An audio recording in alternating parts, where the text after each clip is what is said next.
J'en ai plus rien à foutre. Enfin, il faut que j'en ai plus rien à foutre. Genre, il faut que j'arrive à atteindre le moment où je n'en ai plus rien à foutre. Pas terrible de faire son repassage la nuit, rien du tout. J'en ai marre. Pour t'expliquer un tout petit peu, ça a été un peu le bordel dans ma vie durant ces dernières années. Enfin, je trouve, même si on peut se dire que ça va. Là, j'atteins un peu un stade où j'en peux plus trop de là où j'en suis, de où je vais, parce que justement, je ne sais pas où je vais. Et il y a des trucs dans ma vie perso qui ont fait que je me retrouve à beaucoup me poser de questions. Mais la raison pour laquelle je te dis qu'il faut que j'en ai plus rien à foutre, c'est moi, ma manière de m'exprimer et un peu de vivre, ça a toujours été de tout filmer. Je filme absolument tout ce qui se passe depuis un certain temps, depuis 2014, donc ça va faire un peu plus de 10 ans. Si jamais tu demandes à mes potes et aux gens qui m'entourent, ils pourront te dire qu'en effet, je filme tout, la preuve en images. Ça, c'est des images de quand j'étais à Pékin, du coup en Chine, quand j'étais petit, quand j'étais plus petit. Et en fait, je me suis retrouvé quand je suis arrivé en France, à l'âge de 15 ans, à me plonger dans le fait de créer une chaîne YouTube, etc. Comme beaucoup de gens à cet âge-là. Mais le fait est qu'avec le temps et avec les envies, je me suis retrouvé à vouloir créer plus que, entre gros guillemets, nécessaire. C'est-à-dire que j'ai voulu que ce soit bien propre, il fallait absolument que j'ai des techniques de montage, il fallait absolument que la vidéo fasse comme ci, comme ci, comme ça. Et le problème, c'est que ça m'a un peu miné petit à petit, sans que je m'en rende compte. Ma chaîne YouTube est clairement un exemple de ce qu'il faut pas faire parce que j'ai des phases de création de vidéos. La raison pour laquelle ce sont des phases et je commence un truc, puis je le termine pas, puis je dis que je vais faire X vidéos par semaine, moi, que je le continue pas, j'essaye de faire des trucs, mais ça fonctionne pas trop parce que finalement je me perds, c'est juste ça, hein. Je me perds et je sais plus exactement ce que je dois faire et comment je dois le faire. Là, j'en suis à un stade tellement je m'en foutisse, je pense, de ma life que je suis littéralement en train de filmer alors que je suis en train de faire du repassage, c'est-à-dire que je suis en train de repasser mes pantalons là. Voilà. En parlant à beaucoup de mes copains, notamment certains et certaines qui sont dans la création, j'ai beaucoup de copains qui sont artistes, que justement il faut faire le deuil de la perfection, le deuil du perfectionnisme, parce que c'est un des gros problèmes que j'ai. Je veux tout que trop soit bien fait, je veux trop que tout soit bien fait, il suffit de regarder un peu ma filmographie. Je me suis rendu compte il y a quelques temps qu'il y a un film que j'ai tourné en 2018, que je n'ai jamais fini. Alors ce film-là, vous ne le verrez probablement pas de sitôt, mais je me suis rendu compte que même les acteurs l'ont pas vu, je veux dire, il y a un problème. Ils l'attendent même plus, ce film, ils savent même plus qu'il existe, je pense. La seule raison pour laquelle il n'a pas été terminé, c'est qu'il y avait un plan qui me convenait pas. Un plan, je veux dire, c'est complètement idiot. 2018, premier film que je fais avec plusieurs personnes, il n'a pas été fini. Voilà. Et c'est la même pour actuellement un film que j'ai dans les bacs, comme on dit, que j'ai tourné il y a 2 ans maintenant avec des copains pareil, qui va être bien, mais le fait est qu'il avance pas non plus à cause de moi. Et là, le côté je m'en foutiste, il vient du fait que beaucoup de mes copains m'ont dit arrête avec ton perfectionnisme de merde. En plus, je me sens très mal vis-à-vis de ça parce que du coup, je sens rien. Et comme je sens rien, je m'en veux parce que je ne fais pas ce que j'aime. Et moi, ce que j'aime, c'est filmer, raconter des histoires. Alors pendant the longest time, je me suis dit oui, mais quelles sont tes histoires à raconter là actuellement? Je sais même plus parce que forcément quand ta vie elle va un peu à volo, tu sais plus trop quelle histoire raconter. Et là c'est vraiment ça, je suis paumé complètement. Mais je me dis, prends ta canne, filme, raconte-toi en fait, c'est tout. Et moi actuellement, c'est un jeune de 24 ans qui est complètement paumé sur ce qu'il fait alors que quand il était plus petit, il avait tout tracé, capté ce qu'il voulait faire, je voulais jouer, je voulais réaliser, je voulais raconter des histoires qui nous transportent au-delà de la réalité pour sortir un peu de cette vie qui nous perd parce que on se fait chier, on va pas se mentir, en tout cas moi. Même s'il y a plein de choses bien. J'ai toujours beaucoup plus aimé l'imaginaire. Maintenant, je me rends compte avec tout ça et avec mon envie de faire bien que je me suis moi-même enfermé dans un marasme. Pas bien cadré du tout. Et on s'en fout. En fait, je veux te raconter, moi, ce qui se passe. En tout cas, mon histoire de créateur et de quelqu'un qui, même pas juste créateur, juste de quelqu'un qui a envie de faire des trucs. Maintenant, tu regardes pas, j'en sais rien. Je pense que la question, elle se me pose même pas, tu vois. Le problème, c'est que ça, je me suis trop posé cette question pendant trop longtemps. Oui, mais est-ce que ça va intéresser si jamais j'ai rien de précis à raconter?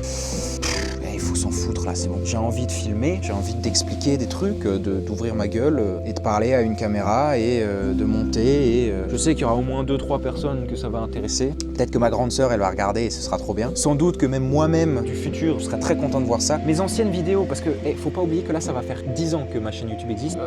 Mes anciennes vidéos, quand je les regarde, je suis très content. Il y a un peu des trucs parfois que je trouve un peu cringe. Mais justement, c'est une librairie, je veux dire, je suis très content, c'est des souvenirs pour moi. Il y a un truc aussi, c'est que la raison pour laquelle je filme beaucoup de choses, c'est que je me rends compte que j'oublie beaucoup de choses. C'est aussi une des raisons pour lesquelles, depuis un bout de temps maintenant, je tiens des journaux. Mais des bullet journal en fait, on appelle ça en anglais. Un journal de bord, tu vois. Dans lequel j'explique ce que j'ai fait dans la journée, ce qui s'est passé, etc. Les étapes que j'ai eues, où j'en suis et des trucs random. La raison pour laquelle je fais ça, c'est j'ai besoin du souvenir, j'ai besoin de pouvoir me poser et réapprendre ce qui s'est passé dans ma life. C'est bien repassé ça ou pas? Ça suffira. Eh, on a dit plus de perfectionnisme. Bon, pour un pantalon, c'est quand même un peu chiant quand c'est pas bien repassé. Ouais, j'ai envie de revenir à un truc simple. Quand je faisais des vidéos qui s'appelaient Done with the Bullet, où du coup j'utilisais mon bullet journal, où je faisais des trucs et je disais que je faisais des trucs, et je montrais comment je construisais, comment je faisais des designs, comment je faisais des affiches, comment je faisais des trucs, quoi, c'est tout. Et je m'amusais dans le montage aussi. Et bah j'ai envie de revenir à ça, un truc simple, un truc qui me permet, je veux me permettre. Voilà, c'est tout, je veux me permettre. Et tu vois, c'est tout bête, mais on n'arrête pas de se dire tout le temps que ah mais je suis pas prêt, ah mais j'ai pas les outils, ah mais j'ai pas ceci, j'ai pas mal. Comme dit Orelsan, si t'as pas de truc qui filme, non c'est quoi? Si t'as envie de faire des films et que t'as pas de truc qui filme, je sais pas quoi, bah tu prends ton téléphone ou bref, il a dit des choses Orelsan. Bah ouais. Et alors là, on a un petit pantalon à peu près bien repassé. Sachant que l'idée de mon truc actuellement, c'est d'arrêter d'être perfectionniste. Si mon pantalon il est pas tout à fait 100% bien repassé, c'est pas grave. Oh. Qui c'est qui va regarder? Toi, tu vas regarder? Si jamais dans la prochaine vidéo, tu me mets un commentaire en me disant que mon pantalon, il est pas bien repassé, attention à toi. C'est tout le concept. Laissez le foutu perfectionnisme en dehors de tout ça. Aussi, on est tellement dans une époque où tout le monde juge tout le temps. Et moi, le premier, je juge mon propre taf, où j'ai absolument envie qu'il soit très bien, après un bon travail, bonne réflexion sur moi-même, et aussi en discutant beaucoup avec des copains qui m'ont bien aidé. Je me suis rendu compte que ma manière de me voir moi-même était équivalente à la manière dont je voyais mon propre travail. C'est-à-dire que je considérais ma propre valeur par rapport à la valeur de mon travail et à la qualité de mon travail. Ce qui est fou de faire, c'est ça, c'est complètement idiot. Tu peux sortir du taf qui est un peu moyen, un peu truc, un peu machin, parce que y a plein de raisons pour lesquelles ça peut ne pas trop bien marcher. Mais ça veut pas dire que t'es moins bonne personne ou que t'es moins doué ou que t'es... Je veux dire, c'est fou aujourd'hui à 24 balais, ça y est, je parle comme si j'avais 24 ans. C'est fou que je me dise que, non, en fait, j'ai le droit d'être moi-même, de faire des trucs un peu bien, de faire des trucs un peu moins bien, de raconter ce que je veux. D'une certaine manière, ça m'attriste un peu, mais c'est aussi pour ça que je pense que j'ai beaucoup besoin de changement. J'ai beaucoup besoin qu'il y ait des choses qui se passent. Et si jamais une des choses qui se passe, c'est le fait de faire des vidéos YouTube, peu importe comment elles sont, peu importe ce que je raconte, et ce sera ça. Il y a un truc aussi, c'est que j'ai beaucoup regardé de vidéos et de un peu comment faire des vidéos YouTube pour que ça marche, pour que ceci, pour que cela. Et comme ce que je faisais ne rentrait pas forcément dans le moule de ce qui fonctionnait sur YouTube, je voulais pas forcément le faire, parce que quel intérêt? Mais l'intérêt justement c'est ça, l'intérêt c'est tu fais, c'est tout, tu fais et tu fais pour toi-même. Voilà, je fais pour moi-même, hein. C'est très égoïste comme démarche. Attends, je parle de moi, je parle de ma vie, je parle de mes trucs. Alors là récemment j'ai découvert sur Instagram d'une créatrice qui fait Epudo il fait du bruit. Une créatrice de contenu qui s'est dit qu'elle est en dépression, qu'elle sait pas ce qu'elle est en train de faire de sa vie et du coup son idée c'est de faire au moins un truc par jour. Alors au-delà du concept qui est un peu cool, je me suis rendu compte qu'il y avait beaucoup de gens, dont moi, qui voulaient suivre cette histoire-là parce que ça faisait du bien. On se rendait compte qu'on n'était pas tout à fait tout seul avec nos questions, nos idées, tout le fait qu'on est vraiment coincé pour une raison X ou Y dans un marasme, c'est comme ça que je l'appelle. Peut-être que le fait que je raconte un peu ma life et ce qui se passe et ce que je traverse, ça peut me mettre en perspective. Et je pense que c'est aussi une idée, c'est de moi, ça peut me permettre de moi-même remettre en perspective des choses. Parce que bon, pas oublier que quand tu fais du montage, tu vois ta gueule tout le temps et tu écoutes ce que tu es en train de dire et tu es en mode bon. Ça va. Je viens de me rendre compte que c'est marqué « It is recommended to add purified water ». I do not have purified water. I do not know how to do purified water. Si jamais vous savez comment on doit faire du purified water, dites-moi. Ah, c'est les trucs anti-calcaire là? Il va y avoir du calcaire dans mon fer à repasser. Aussi, un truc qu'il faut que je dise, je me suis beaucoup bloqué par rapport à ma manière de m'exprimer. Parce qu'il faut savoir qu'avant, je faisais des vidéos en anglais sur YouTube. Raison étant, j'aime beaucoup parler anglais. Depuis que je suis arrivé en France, donc en 2015, je parle plus trop anglais avec les gens. Et j'aimais beaucoup. Aujourd'hui, je parle anglais avec certaines personnes, mais c'est, je pense, là où je suis d'une certaine manière le plus vulnérable, parce que ça va tout seul. Pourquoi? J'arrive plus à parler en anglais qu'en français. Donc, quand j'ai transformé ma chaîne en chaîne YouTube en français, je me suis d'une certaine manière un peu bloqué dans ça, en me disant il faut absolument que tout soit en français, parce que en France, il y a beaucoup de gens que ça fait chier, ou que les anglicismes, ou que les machins, oh là là, on est en France, il faut que tu parles français, petit a, petit a. Pareil, j'en ai plus rien à foutre, si jamais je dis des mots en anglais, je les dirai en anglais, peut-être que je mettrai des sous-titres pour ceux qui comprennent pas du tout, mais j'en ai plus rien à faire en fait. Si jamais je dis des phrases qui sont pas bien et pas très françaises, do not take me by the callback, tu vois, on y a rien à foutre. C'est un peu ce qu'on se dit aussi, il faut que ce soit parfait, donc il faut que tu aies les bonnes tournures de phrases, il faut que tu aies un bon français, un bon parler, une bonne manière de te tenir, que tu sois bien coiffé, que tu... Mais tout ça c'est du paraître et je me suis rendu compte que j'en avais marre de jouer un rôle. Déjà faut réussir à se trouver soi-même, c'est compliqué, alors si jamais c'est possible d'arrêter de jouer un rôle, ça peut être pas mal. Ouh, la fumée. C'est quoi ça? J'ai fait une énorme tache. C'est pour ça qu'il disait qu'il fallait mettre de l'eau décalcérisée là? Ah merde, ça c'est fait, ça s'en va pas. Ah, hey, c'est pas parfait. Hein. Ouais, je t'avoue, j'en ai quand même un peu marre parfois.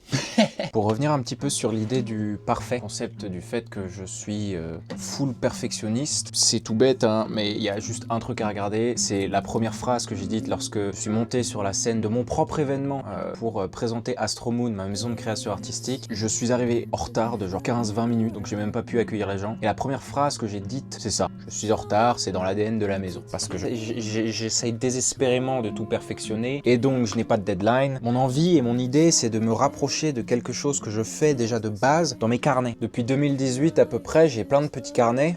Sur la première page de chacun de ces carnets, j'écris « This is not supposed to be perfect at all ». Et c'est une phrase que j'écris dans tous les carnets que j'ai, pour m'efforcer à ne pas me dire que ce carnet doit absolument être tout bien, tout propre. Parce que si jamais je me force à faire en sorte que tout soit tout bien, tout propre, je ne peux pas écrire, je ne peux pas noter mes idées, je ne peux pas faire en sorte que mon cerveau laisse tout ce qu'il y a là-dedans et le mettre là-dedans. Pas possible. Si tu essayes trop de bien écrire, tu vas pas écrire parce que ce sera forcément pas propre, ce sera forcément pas bien. Ça vaut de même pour mes dessins et en fait il faut tout simplement que je revienne à l'ancienne et que je repose la même question à Wilson Cumulus, mon copain. Petite section à la maternelle. Dans ma classe, il y avait un garçon, il dessinait trop bien. Je vais le voir et je lui dis, est-ce que tu peux me dire comment tu dessines bien comme ça? Et il vient, il me fait, tu vois ça? Imaginez c'est une gomme, tu l'utilises plus. On dirait que j'ai 40 ans, frère. Ça revient sur ce côté de confiance. Tu te laisses tester, t'essayes, t'en fais plein, puis si c'est raté, c'est pas grave. J'ai toujours kiffé doodle sans m'arrêter et pas avoir peur de me foirer. À l'époque, c'était vraiment, j'avais une idée, je faisais directement et donc je savais très bien faire les choses d'une traite. J'aimais bien parce que ça me faisait plaisir de dessiner comme ça. Bah, Et je pense que j'utilisais libérateur. rarement la gomme. Ouais, c'est ça, parce que t'as pas peur de te foirer et à force de pas avoir peur de te foirer, tu te foires plus.